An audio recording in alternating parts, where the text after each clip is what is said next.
Meus irmãos, a paz do Senhor para todos. Nós estamos aqui no nosso canal do Facebook, com essa live ao vivo, e nós estamos iniciando nosso primeiro programa hoje, que tem como tema Pergunte ao Pastor. Está conosco aqui esta noite nosso pastor Laércio, né? É o nosso pastor presidente. Vão ser direcionadas algumas perguntas a eles, né? A ele. E, na medida do possível, ele vai estar respondendo aos irmãos, né?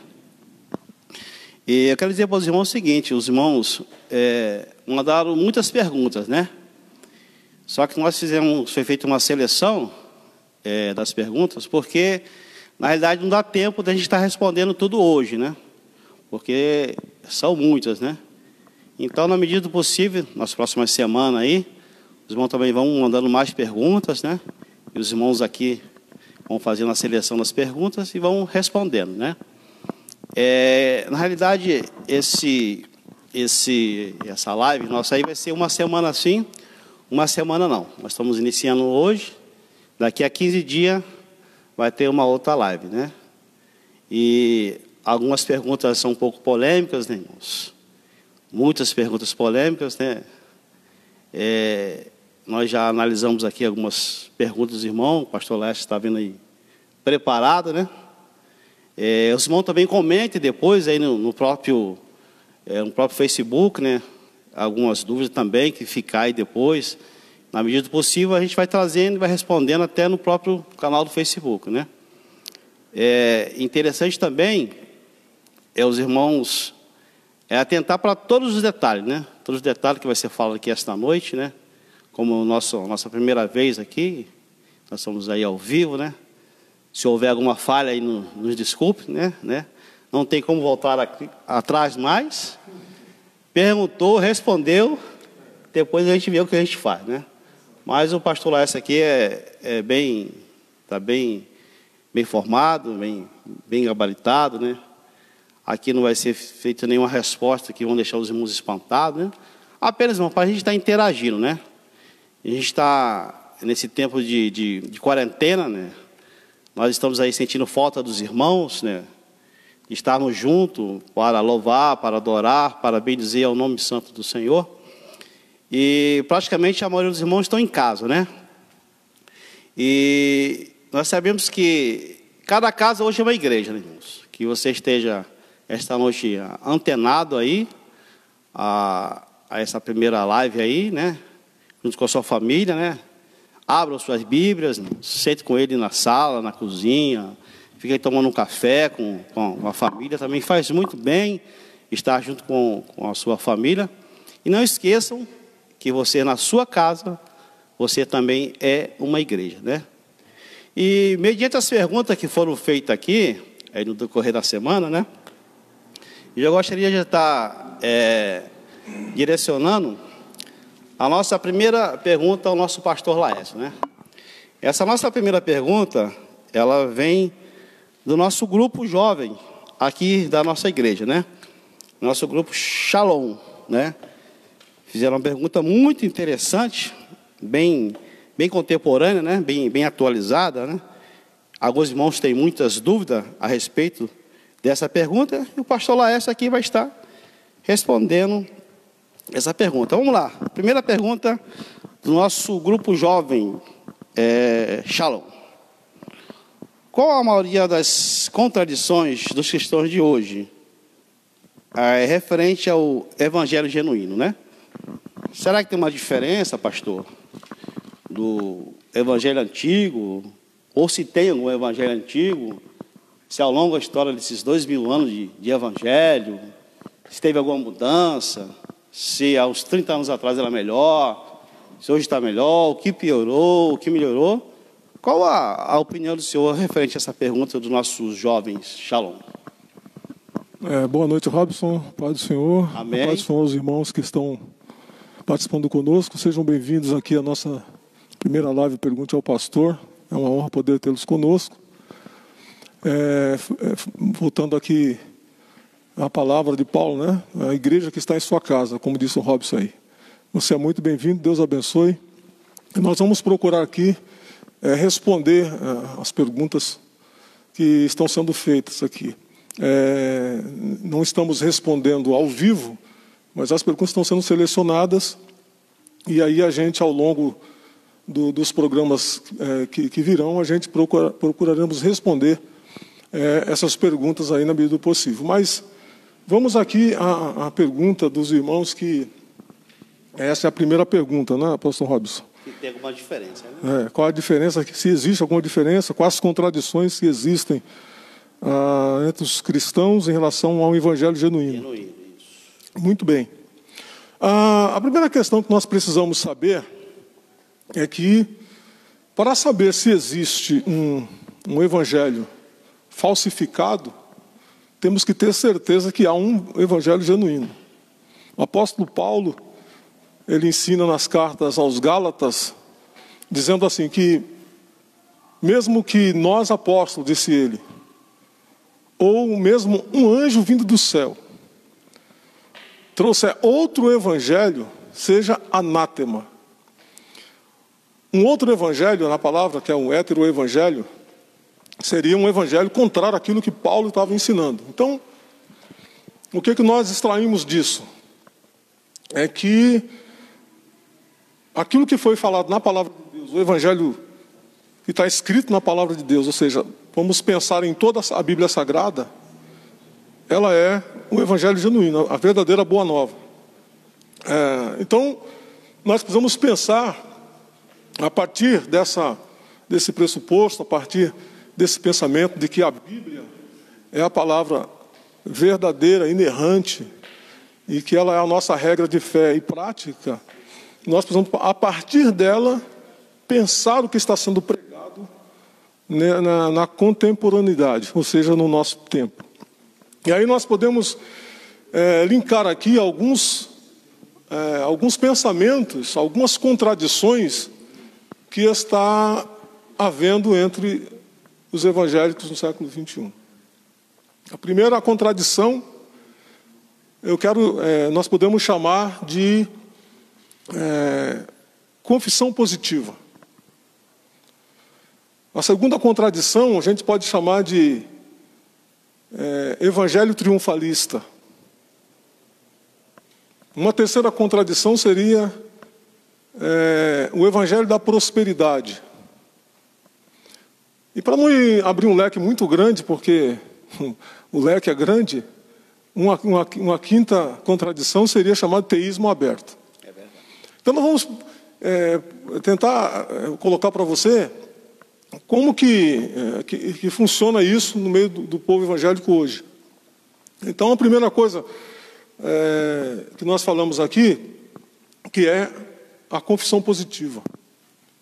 Isso é um evangelho contraditório, onde as pessoas fazem da Bíblia Sagrada uma forma de alcançar aquilo que se deseja fazendo confissão. Por exemplo, saiu no Mensageiro da Paz, há alguns anos atrás, eles contavam um trecho de um testemunho, dizendo que um determinado irmão apareceu na frente de uma loja que tinha ternos lá muito chiques, muito da moda e tal. E ele então começou a apontar o dedo para a loja e começou a gritar: eu te possuo, paletó, em nome de Jesus. Você é meu, paletó. E esse tipo de coisa. E isso não é o que o Evangelho realmente prega, né? Isso é uma onda que as pessoas estão ensinando, que as pessoas estão tentando divulgar no meio dos cristãos, de tudo aquilo que você falar positivamente você alcança, de tudo aquilo que você falar positivamente vai acontecer com você, e a vida não é dessa forma. Né? Nem tudo que a gente fala positivamente acontece. É verdade. Nem tudo que a gente fala positivamente acontece. Então, muitas vezes, por mais que nós sejamos positivos, acontece muita coisa negativa também na nossa vida, porque a vida ela é construída de sucessos e fracassos também. Né? E aí você tem uma segunda questão atrelada a isso, que é o triunfalismo, o evangelho triunfalista. Né? Que aponta para quê? O crente tem que estar sempre bem de saúde, o crente tem que estar sempre bem empregado, o crente tem que andar sempre com um bom carro, o crente tem que sempre morar na melhor casa, comer as melhores comidas, não é? O crente tem que estar sempre com dinheiro no bolso. Agora eu pergunto, será que essa é a realidade nossa hoje? No século XXI, no Brasil que nós estamos vivendo? Onde é que está hoje, no momento que nós estamos vivendo, nesse contexto social que nós estamos vivendo hoje, onde é que está esse triunfalismo? Se isso é uma verdade, onde que está o triunfalismo agora, nesse momento? Então, observe que isso não é uma realidade, né? Não é um evangelho que é genuíno. Genuíno, não é um evangelho genuíno. Eu já entendi aqui, essas práticas, né, que é inserida dentro do evangelho genuíno, né, na verdade vai tirando o foco dos irmãos, né? Na verdade é um evangelho alterado, né? É um evangelho alterado. Está sendo alterado o evangelho em detrimento das suas necessidades, da sua própria vontade, né, daquilo que as pessoas querem. Então, o que as pessoas querem hoje? Não é? E essa é a proposta que foi sacada pelos proponentes dessa visão, dessa teologia. Não é? Nós vivemos num país terceiro mundo, onde nós temos aí uma infinidade de problemas sociais, econômicos, não é? De saúde, etc. Então, quem é que não quer saúde? Quem é que não quer dinheiro? Quem é que não quer ser próspero? Então, a proposta desse evangelho é que os seus problemas vão ser resolvidos aqui. Ou seja, a preocupação desse evangelho, por que ele não é genuíno? Porque a preocupação dele é resolver os problemas das pessoas aqui agora. Né? É resolver os problemas aqui agora. Ou seja, não está visando, como no evangelho genuíno, a preocupação é com a sua alma. Salvação. É com a sua salvação, é com a vida eterna. E todas as outras coisas seriam ali, como diríamos, seria, na verdade, acrescentadas, seriam consequências disso, né? Não o objetivo final, né, do evangelho. O objetivo final é você ser salvo, é você ir para o céu. Então, esse evangelho triunfalista é complicado. Um determinado televangelista disse uma certa feita: quer saber quem é o crente verdadeiro? Olha para a casa onde ele mora, olha o carro que ele anda, olha a comida que ele põe na mesa, né? Olha a roupa que ele veste. Mas isso é evangelho? Quer dizer que os que não têm roupa boa para vestir, que não têm carro bom para andar, que não têm casa boa para morar, que nem sempre pode comer uma carne, não está salvo? Não tem fé? Eu acredito também, em virtude disso que está acontecendo, hoje nós temos até estatística de desigrejados, né? Pessoas estão frustradas, né? Que apostaram no evangelho que está sendo pregado, de uma vida boa, né? Uma vida próspera, rica, luxuosa, né? Então, não acontece com algumas pessoas. Algumas pessoas até acontece, né? Mas nem com todos, né? Então as pessoas ficam frustradas, né? E pessoas decepcionadas com o evangelho, né? Porque realmente aquilo que o senhor falou aí, a raiz do evangelho, a palavra genuína do evangelho é a salvação para o homem. É cuidar da alma do homem, né? Não que o evangelho também não traga uma vida boa para as pessoas, né? Um caminho bom, né? Prosperar, uma casa boa. A Bíblia tem algumas respostas para isso, né? Nós não somos, assim, nós não somos adeptos da questão da miserabilidade, não faz a pessoa viver. Não. Aqui ninguém tem voto de pobreza, né? Não é pecado ser rico, não é pecado ser rico. A pessoa pode ser rica, mas isso não é o objetivo do evangelho. O objetivo do evangelho não é riqueza.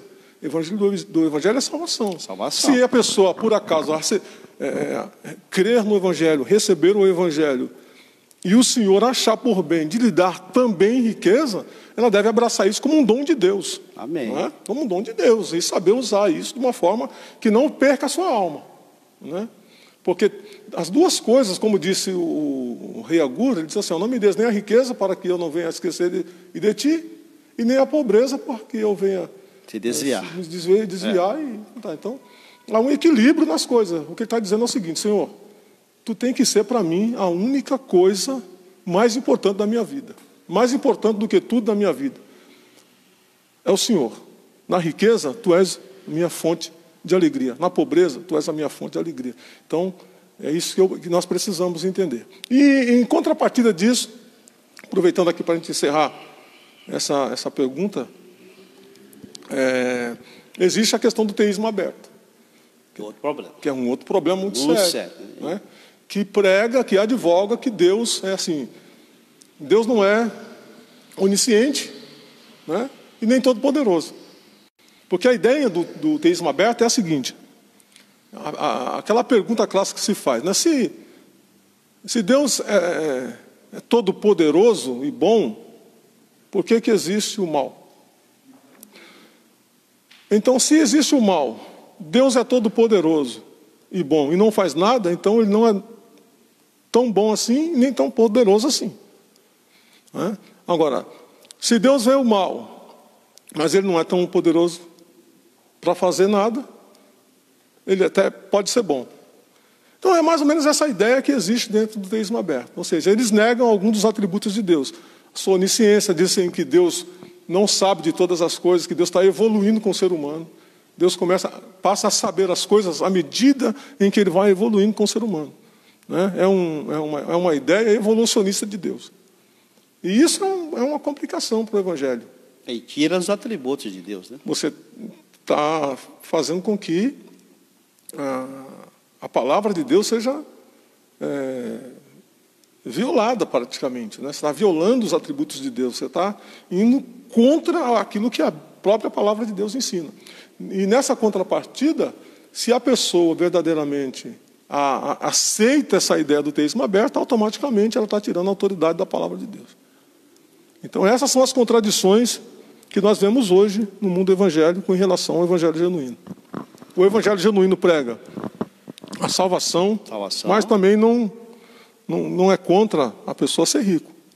Porque o mal da riqueza é você ter amor ao dinheiro. Ou seja, é o dinheiro te possuir ao invés de você possuir o dinheiro. Esse é o problema. Então, o evangelho genuíno, a preocupação primordial é a salvação. Ele não manda você sair por aí esticando o dedo e decretando que você vai possuir tudo. Porque se fosse assim, se fosse verdade, né, as pessoas iam sair decretando, botando o dedo no Banco do Brasil, na Ford, para tomar conta de tudo. Seria muito fácil, né? É muito fácil assim, não é por aí. Então, não é a mágica, não. A Bíblia fala assim: você quer prosperidade, vai trabalhar. Então, aí é a questão, né? A pessoa trabalha e vai conquistando as coisas. E Deus vai abençoando a pessoa. Deus é justo, né? Lógico. Deus é justo. Quem trabalha, vai obter as coisas, né? E outra coisa, o evangelho genuíno, ele advoga Deus com todos os seus atributos. Ele não isenta Deus de nenhum dos seus atributos. Deus continua sendo todo-poderoso, onisciente, onipresente, onipotente.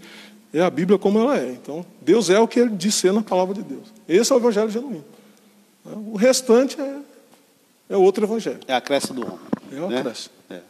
Bom, eu acredito que na nossa primeira pergunta aí, praticamente, bem basicamente, foi respondida, né, aos irmãos, né? Referente à palavra, o evangelho genuíno, né? A palavra de Deus genuína, né?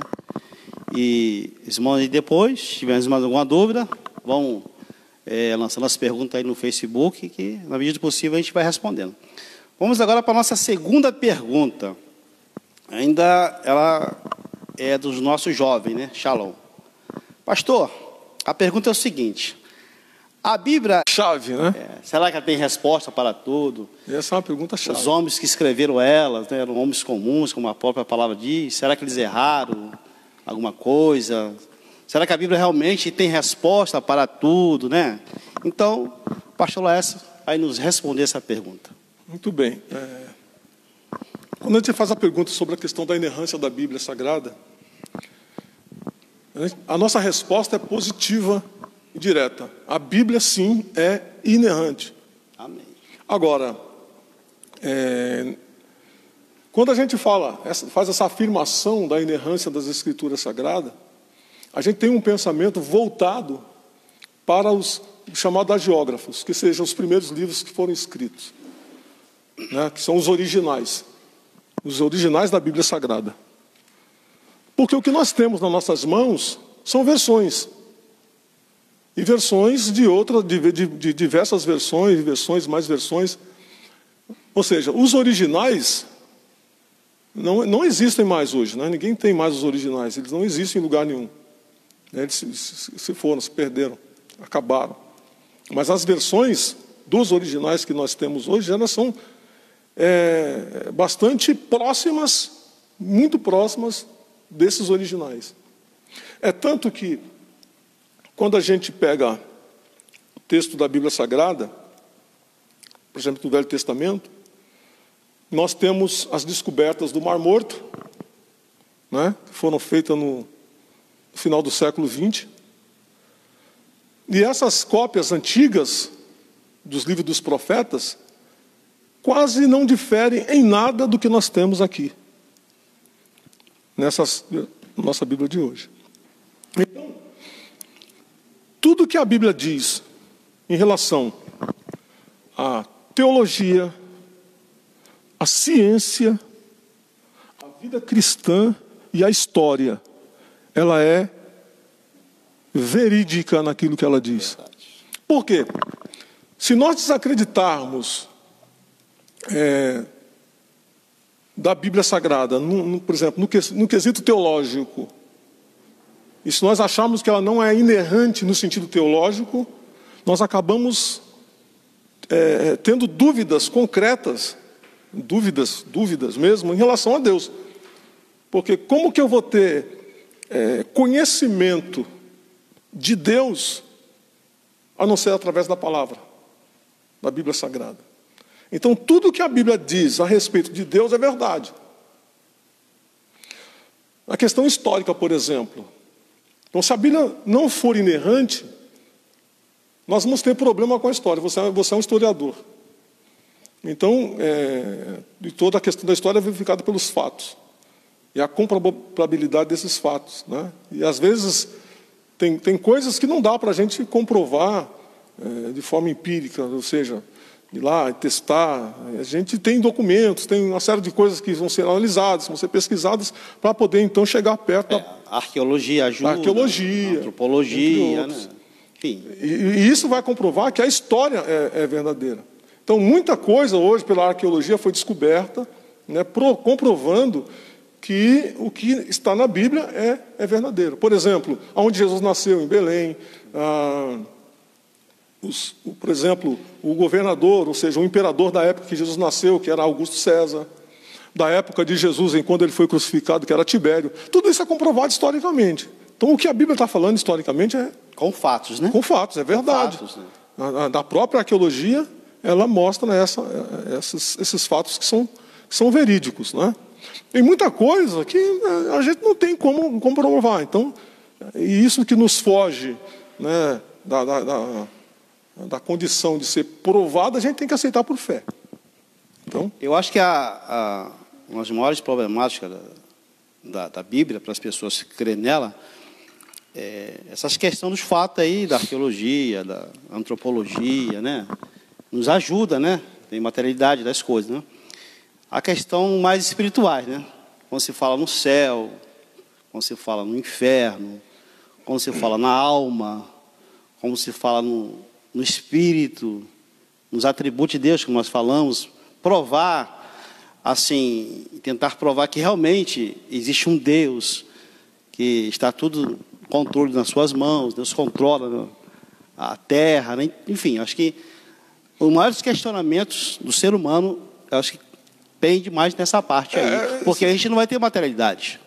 Isso pende mais para uma questão mais daquilo que nós chamamos de metafísica, né? A questão metafísica. Mas isso aí a gente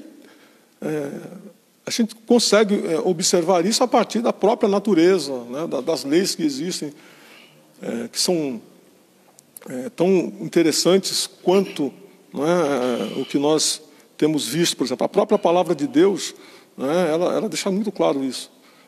Quando Paulo escreve dizendo assim, que aquilo que de Deus pode se conhecer né? E pôde perceber tanto a tua grandeza como o seu eterno poder se veem pelas coisas que são criadas. Então, a própria natureza, que é uma revelação natural de Deus. Então, tem muita coisa que não dá para a gente provar, mas nós, como cristãos, temos que aceitar por fé. Pela fé. Pela fé. Então, a fé ela é importante nesse sentido. Então, a Bíblia ela é real, ela é verídica na sua questão teológica, na sua questão histórica e na sua questão científica. Aquilo que a Bíblia, a ciência não entra em contradição com a Bíblia. Né? Existe essa polêmica aí de dizer a Bíblia versus ciência, ciência versus Bíblia. Não, existe ciência ruim versus a Bíblia. Porque a ciência boa não nega a Bíblia. E a Bíblia não nega a ciência boa. Né? Portanto, como assim? A ciência darwiniana, por exemplo, da origem do homem.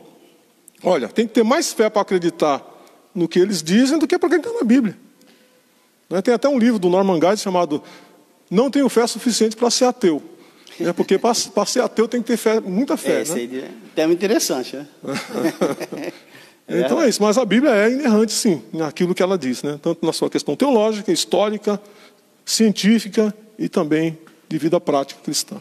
Então vamos lá. Então a nossa segunda pergunta está fechada. Realmente a Bíblia ela é inerrante, ela não tem erro. Vamos agora para a nossa terceira pergunta. Ele diz o seguinte: se Cristo morreu numa sexta-feira e ressuscitou no domingo, aonde ele estava no sábado, sendo que ele é atemporal? Pergunta. Não, bom, essa pergunta, na verdade, assim, ela é um tanto que especulativa. Né? Vamos combinar que ela é um tanto especulativa. É a mesma coisa que eu perguntar para você assim: onde é que estava Deus antes de criar o mundo? Como é que você vai responder isso? Não sabe. Porque eu não sei, ninguém disse o que estava fazendo, eu não sei. Ele começou todas as coisas, né? Entendeu? Uma outra questão. Então, um exemplo. Então, é bem especulativa, é uma pergunta especulativa. Então, por exemplo, a questão da atemporalidade. Né? Isso se refere ao próprio Deus na sua transcendência. Né? Deus é transcendente. Então, se Deus é transcendente, Ele está fora do tempo. Né? Isso aqui é uma outra questão que a gente tem que depois, num dia, não sei como, mas tentar responder, tirar um tempo só para responder isso aqui, porque eu vou até deixar aqui para você pensar aí, né? Porque quando a gente se fala de uma pessoa atemporal, está dizendo que essa pessoa ela está fora do tempo. Então ela vive na eternidade, ela vive no aiônios, na eternidade. Na eternidade não existe passado nem futuro, só existe presente. Então, se você pensar em 6.000 anos de história, para Deus é um momento agora. Para Deus não é passado nem presente, nem passado nem futuro, é só presente. Então isso é uma questão que a gente tem que discutir depois, que não vai dar tempo de discutir aqui. Quando Jesus morreu, ele não morreu, ele morreu como um homem. Essa é a grande questão que precisa ser analisada. Não é? Ele morreu como um homem, ele não foi sepultado como Deus, ele foi sepultado como um homem. Aliás, porque Deus não morre. Então o que nós estamos olhando é que essa pergunta precisa analisar o seguinte: nós precisamos dividir as coisas. Né? Nós estamos olhando agora para a humanidade de Jesus, do homem que foi crucificado na cruz do Calvário, que sentiu dor, que sentiu agonia, e foi sepultado como homem. Né? Então, onde ele estava no sábado, como qualquer outra pessoa que morreu? Talvez estivesse no paraíso, não sei. Então, é uma questão especulativa. Porque aí há aquela polêmica, né? Se realmente ele desceu ao inferno no sábado. Aí sim, é uma coisa interessante libertar isso. os cativos, né? E existe até alguns pregadores, né, que quando quer enfeitar, né? Sim. Fala que o inferno estava em festa e Jesus desceu pela escada e não sei o quê, isso, né? E acabou com a festa do diabo, né? Uns pregadores enfeitam isso aí, né? Exato. Tem esse enfeite. Eu acredito que as pessoas ficam um pouco confusas aí, né, com relação a isso aí. Quando né? Paulo fala isso lá em Efésios capítulo 4, ele se refere à sepultura, não está falando de inferno. Ele está falando que Cristo desceu às partes mais baixas da terra, mas está falando que ele desceu à sepultura. E ao ressuscitar, ele levou o cativo não seria o inferno. Não seria o inferno. Não. Então, a sepultura. Agora, o que ele ia fazer lá no inferno? A pergunta é: o que ele ia fazer no inferno? Existe uma outra polêmica aí que também é complicado dentro dessa questão, quando Pedro fala a respeito que desceu às prisões, pregou as almas em prisões. Isso é uma outra questão, mas não tem nada a ver com o inferno. Não tem nada a ver com o inferno. Então, esse fato de Jesus ter descido às partes mais baixas, está falando que ele desceu à sepultura. A sepultura. Isso que as pessoas falam, que ele desceu lá no inferno e brigou com o capeta. Alguns até, é uma coisa tão engraçada que parece que ensina como que ele tivesse descido lá e saído na mão com o capeta, e brigou e tomou a chave da mão do capeta, e desamarrou tudo, quebrou o inferno todo. Gente, isso aí é mito. Né? Isso aí não existe, Jesus não tem nada a ver com isso aí. Né? Isso aí é mítico esse negócio. Então, na verdade, o que Cristo fez, ele desceu à sepultura. Ele morreu, desceu à sepultura, e ao terceiro dia ele ressuscitou. Agora, o que ele estava fazendo realmente no sábado fica difícil de responder, porque a gente não tem condição de saber. O que eu posso responder é assim, como homem ele estava sepultado, e o espírito dele estava como no paraíso, como de qualquer outra pessoa, esperando o momento da ressurreição. Diferentemente de nós, que ao morrer vamos esperar um tempo dele, foi ao terceiro dia. É a única diferença.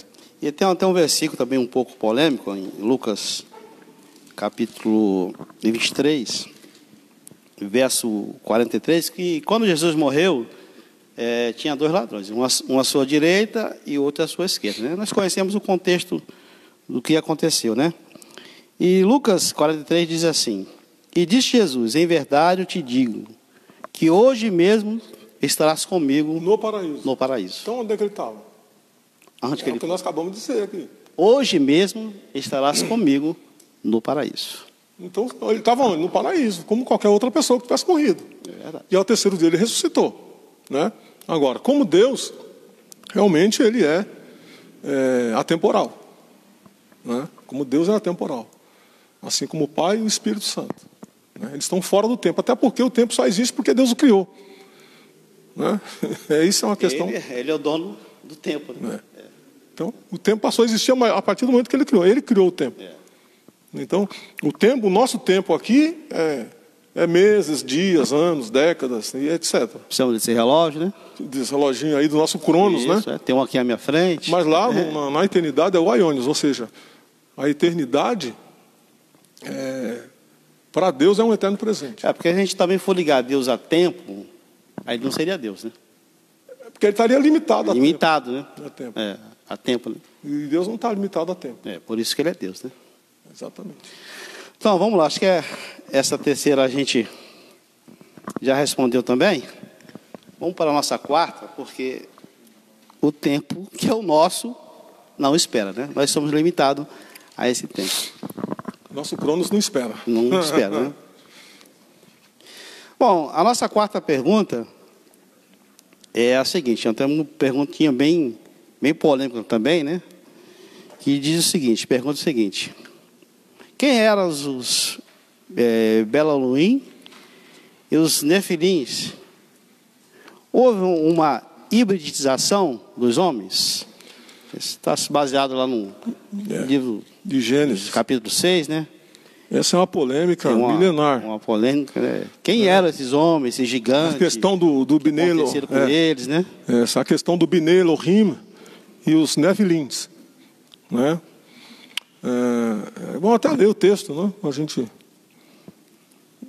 Para nós nos situarmos aqui. Gênesis capítulo 6, para quem está em casa, quer acompanhar. Gênesis capítulo 6, diz assim, e aconteceu que, como os homens começaram a multiplicar-se sobre a face da terra, e lhes nasceram filhas, viram os filhos de Deus, né? O Bnei Elohim, que as filhas dos homens eram formosas, e tomaram para si mulheres de todas as que escolheram. Então disse o Senhor, não contenderá o meu espírito para sempre com o homem, porque ele também é carne. Porém, os seus dias serão 120 anos. Havia naqueles dias gigantes na terra. E também depois, quando os filhos de Deus entraram as filhas dos homens, e delas geraram filhos. Estes foram os valentes que houve na antiguidade, os varões de fama. Muito bem. Para a gente começar a responder essa pergunta, quem são os Bnei Elohim, os filhos de Deus? As respostas, elas são incertas. De todos os comentaristas mais antigos que existem, eles não chegam a um denominador comum. Existem muitas diferenças de interpretação. Mas eu quero destacar três teorias. Veja, são 3 teorias que existem, e uma delas é a mais cotada para ser verdadeira. A primeira teoria advoga que esses filhos de Deus são anjos que caíram e, ao olhar para a filha dos homens, eles as acharam belas e formosas, e então pegaram essas mulheres, tomaram essas mulheres e tiveram relações sexuais com elas. E elas engravidaram desses seres angelicais caídos. E esses seres que nasceram da união angélica, da união entre anjos e humanos, nasceram os gigantes. Essa é uma teoria. A segunda teoria é que os filhos de Deus é a descendência piedosa de Sete, que se uniu à descendência pagã e ímpia de Caim, e eles então, nesse casamento misto, interracial, né, eles fizeram com que nascessem, né, essas pessoas, esses filhos, né, e eles se tornaram então esses gigantes aí, que não tem nada a ver com anjo. Na verdade são homens piedosos misturando com homens ímpios, ou seja, uma linhagem ímpia com a linhagem piedosa, e aí veio essa raça gigante. Terceira teoria é que estes nefilins são reis poderosos da época, né? Juízes poderosos, por isso chamados de filhos de Deus. Existe até uma referência, né, que Deus, o salmista chama os juízes que eram corruptos de Bnei Elohim também, lá no Salmo 86, né? E no livro de Êxodo, capítulo 21, verso 6, a palavra juízes ali também é uma forma de falar Elohim, atribuindo essa categoria ao juiz, ao magistrado. O livro de Jó também cita eles, né? O livro de Jó já cita a respeito dos anjos mesmo, como filhos de Deus. Então, o que se acreditava é que não existia essa possibilidade de aplicar o Elohim a seres humanos, unicamente a Deus ou a anjo. Mas isso não é verdade. Então, essa palavra Elohim, que é uma palavra bastante genérica também, que aparece 2.600 vezes na Bíblia, ela é aplicada também a juízes, a reis e etc. Então, a terceira teoria é que esses gigantes aqui, na verdade, eram homens famosos, reis poderosos, juízes poderosos, que então se uniram a essas mulheres e tiveram os seus filhos, que se tornaram os famosos heróis da época. Fatos, existiram. Agora, veja bem, como que a gente consegue entender? Primeiro, a primeira teoria de que esses gigantes são filhos de anjos com o ser humano, ela cai por terra por alguns motivos. Bom, se são anjos caídos, não tem por que de chamar de filho de Deus. Se são anjos caídos, não tem como chamá-los de filhos de Deus. Outra, os anjos santos, eles são obedientes. Terceiro, Jesus disse que anjos não se casam nem se dão em casamento. Está lá em Mateus capítulo 22. Então, essa teoria de que gigantes são filhos de anjos com homens é uma teoria furada. Isso não existe, não é verdade, não é verdadeiro. Então, a gente precisa...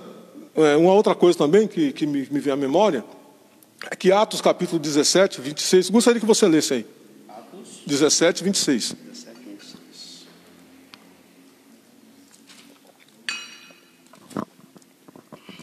Se não falha a minha memória, mas se não for, a gente vai achar aí agora. Nos Atos 17.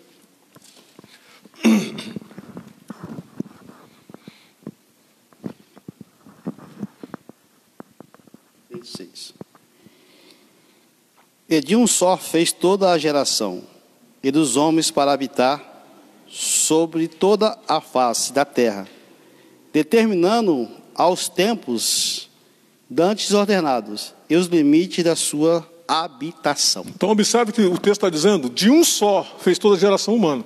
Esse um só é Adão, então o anjo não está incluído aí. É uma genética, né? É genética. É genética, isso. Então, o que fica claro para nós é que esses anjos, que esses homens gigantes, a palavra gigante aí, Nefilim, a palavra significa caído. A palavra Nefilim, no hebraico, significa caído. Né? Aqueles que caíram. São, na verdade, a junção, né, desses filhos piedosos de Sete, que tiveram um relacionamento interracial. Né? E isso gerou essas pessoas famosas da época.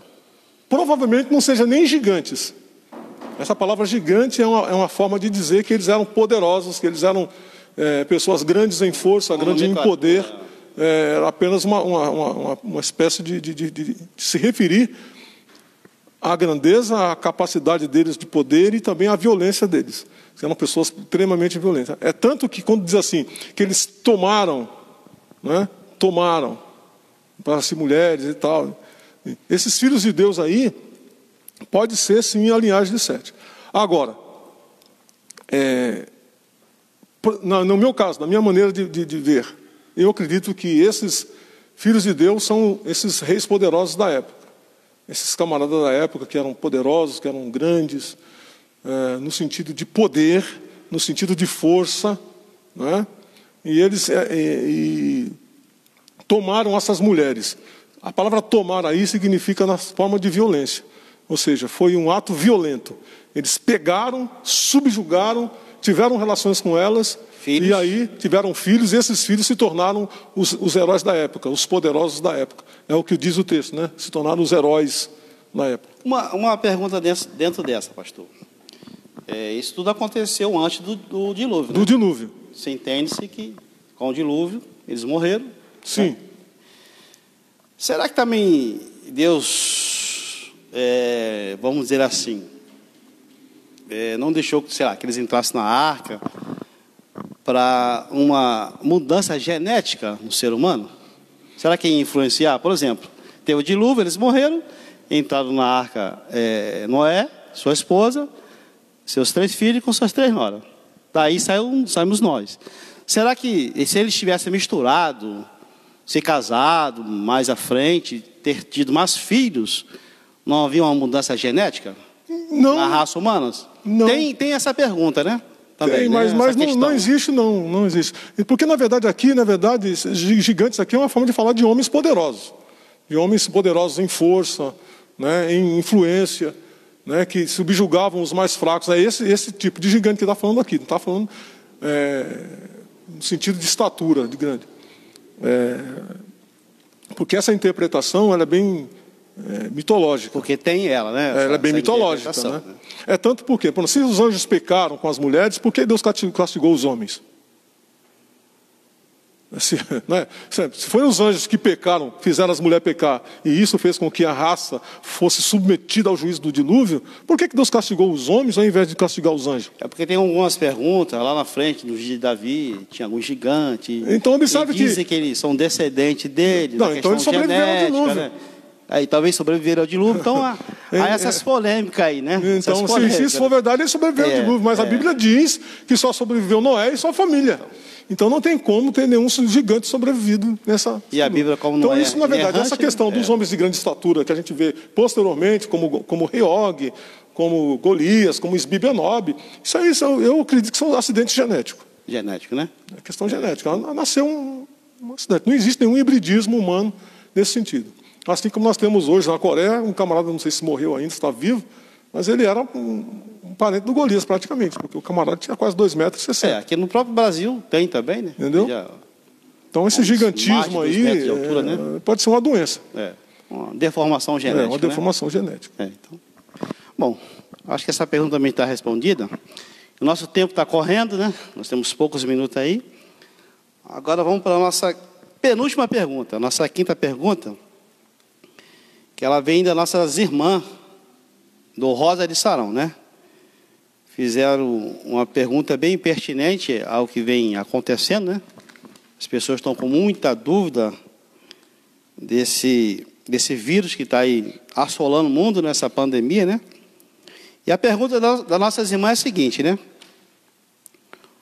É direcionada diretamente ao senhor. Sim. O que o senhor acha a respeito dessa pandemia? Qual o seu posicionamento em relação às profecias bíblicas? Será que existe alguma profecia bíblica em relação a esse coronavírus, né? Essa calamidade que está acontecendo, muita gente morrendo? Será que existem algumas profecias? Já é o princípio de dores, né? Enfim, o pastor responde. Bom, muito bem. Uma questão, eu acredito que grave, séria.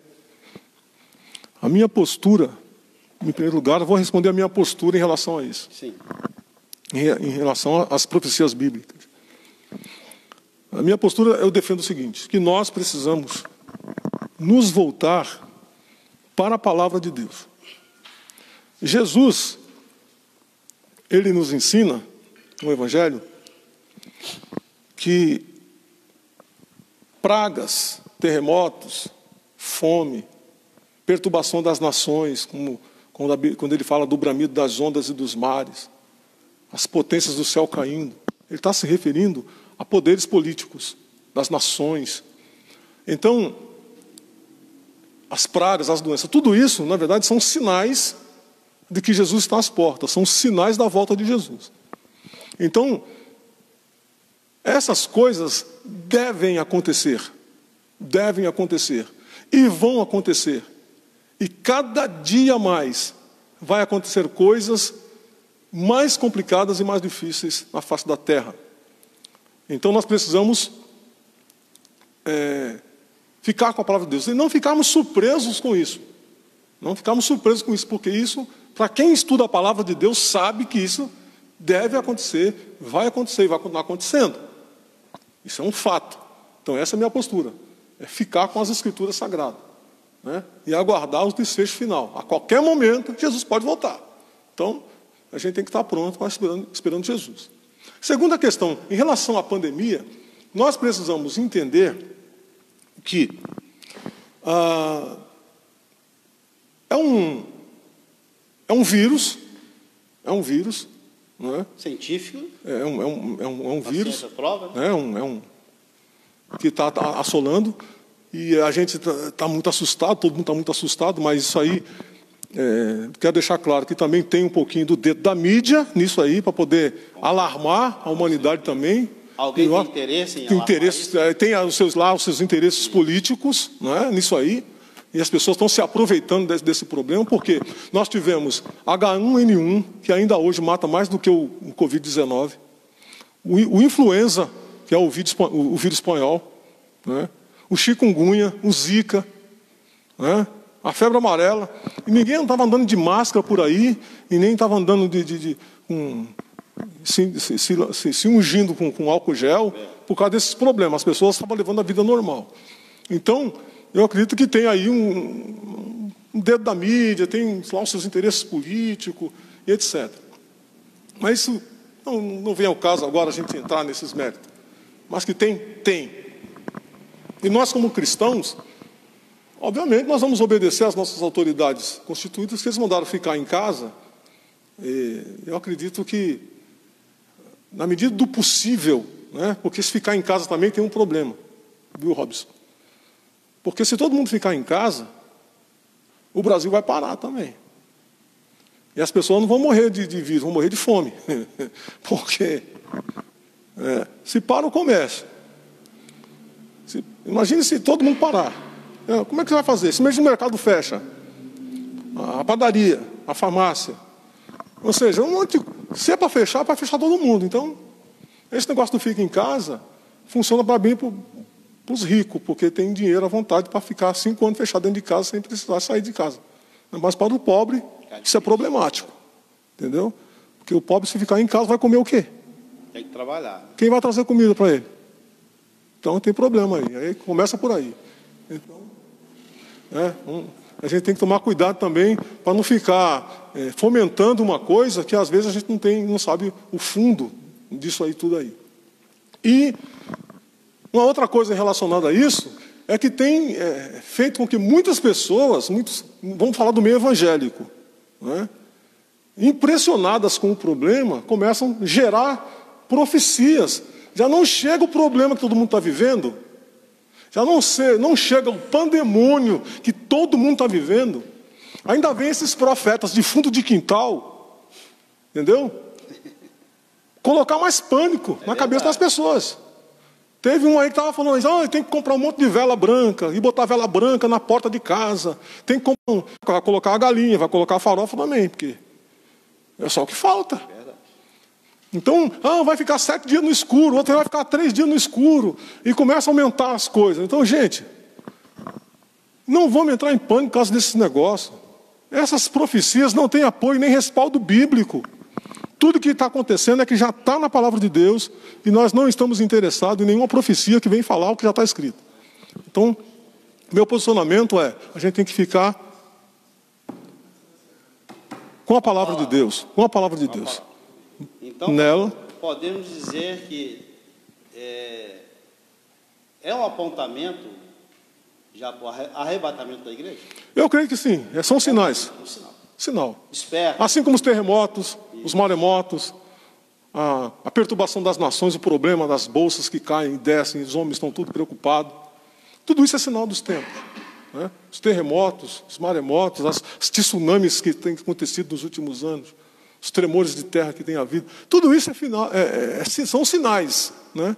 É o princípio das dores. É o que está acontecendo nos nossos dias hoje. E isso vai ter que acontecer, porque a plataforma do anticristo, né? Já está aí, né? Já está praticamente aparecendo, imperando, né? Sim. Porque a gente sabe que terremotos, maremotos, tsunami, uns anos atrás aí falava-se muito nos tsunami, né?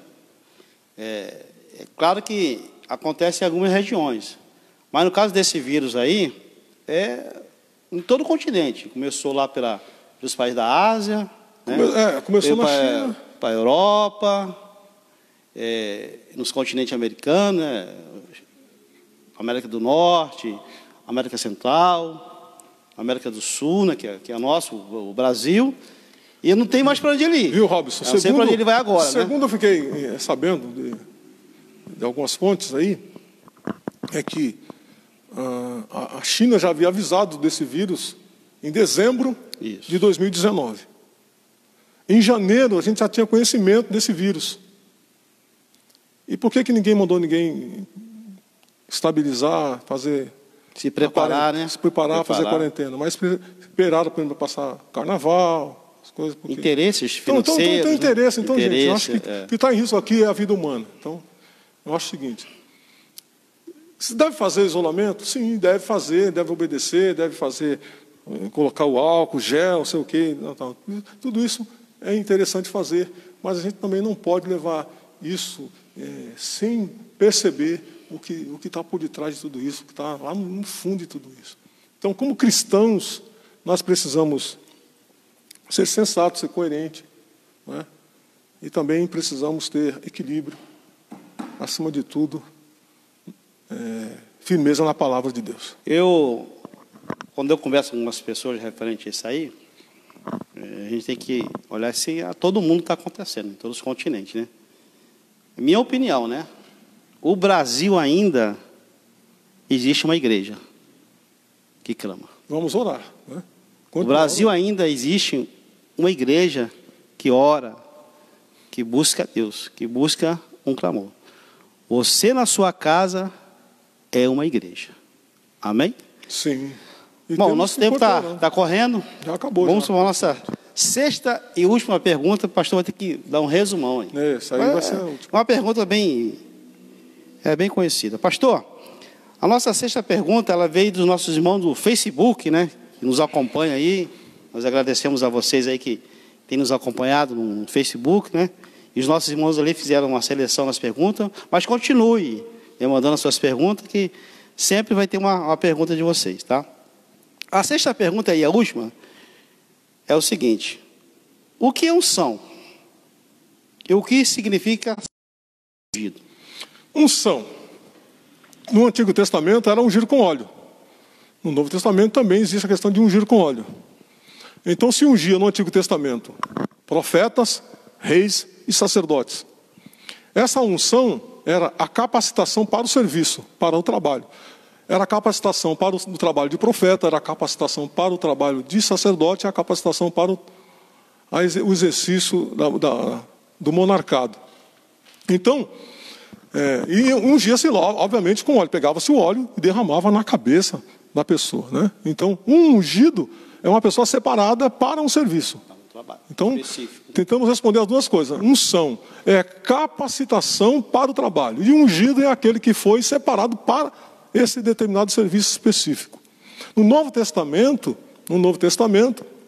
né, um ungido, vamos dizer assim, é aquele que é capacitado para o trabalho. O pastor da igreja, o missionário, o evangelista, o presbítero. Então, são os ungidos, ou seja, são separados para um trabalho específico, né, pelo Espírito Santo, porque é isso que o Novo Testamento nos diz, lá no capítulo 13 de Atos dos Apóstolos. O Espírito Santo diz: separai-me a Barnabé e a Saulo. Ou seja, separa. Quem separou? Foi o Espírito Santo. Para quê?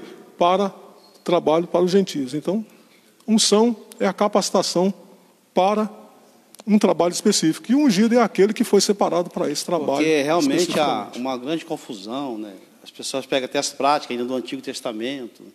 Não vai separar alguém para um trabalho, para um ministério. Ainda pega o óleo, derrama hoje na cabeça. Hoje não há necessidade mais disso de fazer isso com o pastor, de jogar óleo na cabeça de um pastor para poder consagrar ele. Não, isso não existe mais nada, porque a unção é o Espírito Santo. Você já foi separado pelo Espírito Santo. Estão querendo substituir a pessoa do Espírito Santo pela coisa física. Pela coisa física, né? Exatamente, pelo óleo. Não pode, né? Não pode ser substituído. Agora, existe a outra unção, que é no sentido de ungir um enfermo. Isso não existe nenhum problema. Mas dizendo para os irmãos aqui que a unção deve ser feita, a Bíblia diz que é feita por um presbítero da igreja.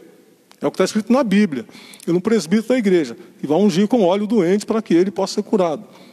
Não existe nenhuma informação bíblica que você tem que pegar óleo, sair passando no pé da pessoa, na mão das pessoas, nas portas das casas, ungindo galinha, porco, bicho. Não tem nada a ver com isso aí. Isso aí é invenção dessas pessoas que estão aflorando hoje aí, sem nenhum conhecimento bíblico, completamente alheio ao que está escrito na palavra de Deus. Bom, acho que está respondido aí as 6 perguntas, né? Nós estamos já com o horário em cima, estamos estourando o nosso horário. E queria agradecer aos amados irmãos, né, os irmãos internautas aí, que continuem assim nos acompanhando no Facebook, né? Mande as suas perguntas, né? Continue mandando suas perguntas. E esse trabalho, hoje foi o nosso primeiro, ele vai ser feito a cada 15 dias, né? Então tem tempo para os irmãos procurarem de perguntas, né? E o pastor Laércio vai estar prontamente aqui, pronto para responder.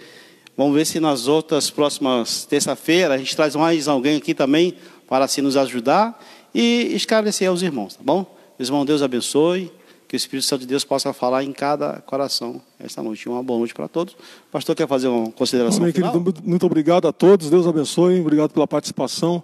Foi a nossa primeira live nesse sentido.